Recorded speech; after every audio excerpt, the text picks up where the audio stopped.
This is Michael Popok, Legal AF. Well, Donald Trump's not just a criminal defendant. He's also an occasional plaintiff suing people like family members, like his niece, Mary Trump, and the New York Times for good measure, and reporters for the New York Times after they published an article, an expose of the tax fraud perpetrated by Fred Trump, his father, and Donald Trump all these years that led to the New York Times winning a Pulitzer Prize. Well, that wasn't good for Donald Trump. He didn't like the fact that he claims Mary Trump got a hold of his tax returns, the tax returns that he had been hiding from the public since 2016, that only got revealed to the public through the democratically controlled House Ways and Means Committee just before they left office. But at the time, the New York Times got their hands on it, allegedly through Mary Trump.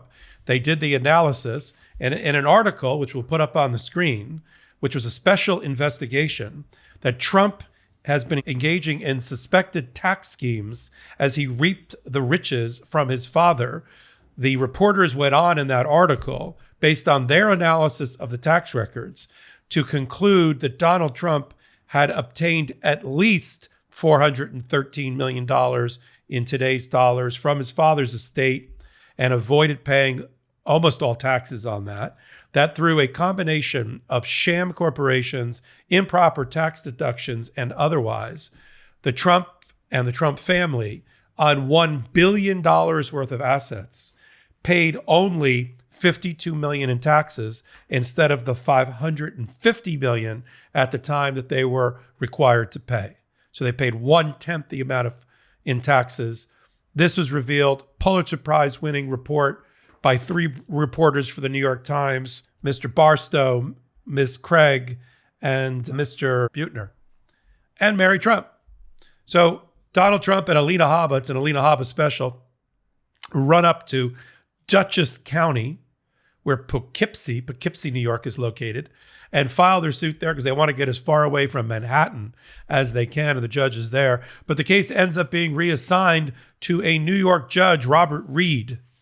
And after a series of motion practice brought by the New York Times and by Mary Trump, his niece, the judge let him have it today. He ruled in favor of the New York Times. He ruled in favor of the 3 reporters for the New York Times.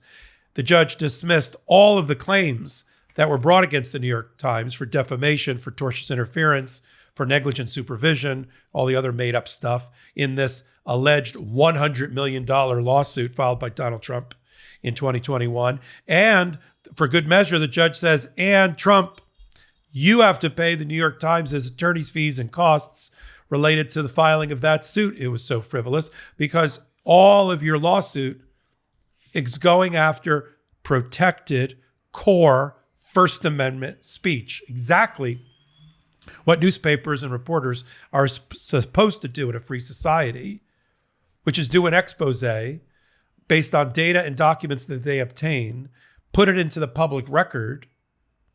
That's what they're supposed to do.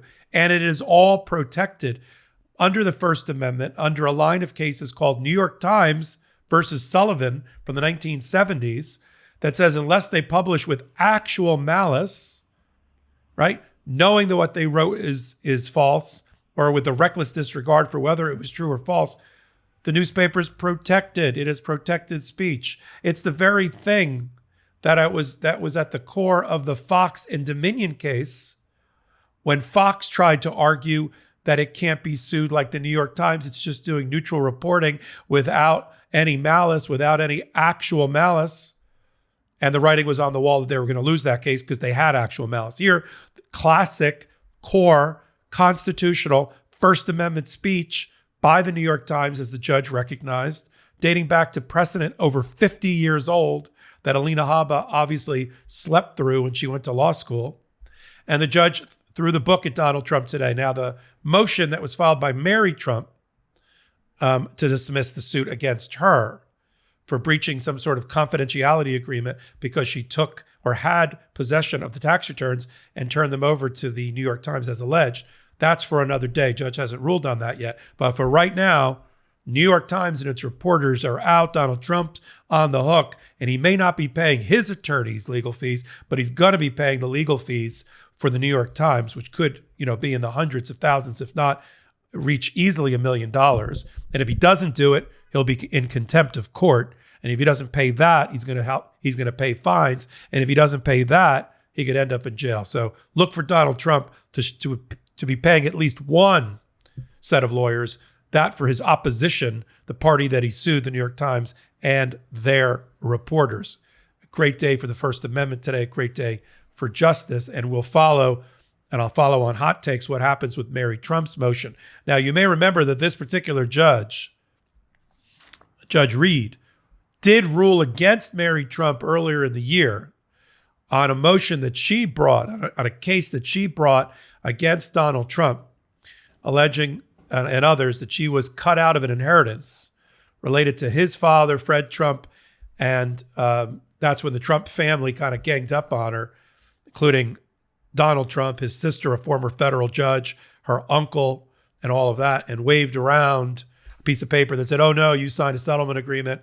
She claimed she was defrauded in signing that settlement agreement, mostly by the information she obtained, circular here, in the New York Times Pulitzer Prize-winning story on the tax fraud. That's up on appeal. We'll wait to see what happens with that.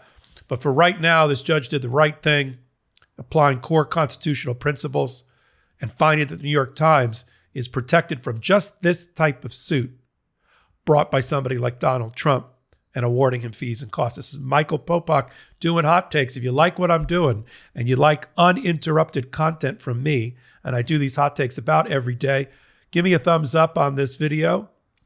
Write something in the comments. I read them. I may talk back to you there.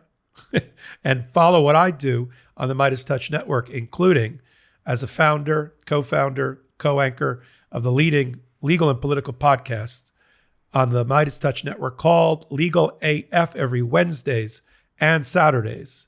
I do it with Karen Friedman-Agnifilo, former star prosecutor, and Ben Meiselas, co-founder of the MeidasTouch Network, civil rights lawyer extraordinaire. And then you can follow me on all things social media at MS Popok. This is Michael Popok, Legal AF reporting.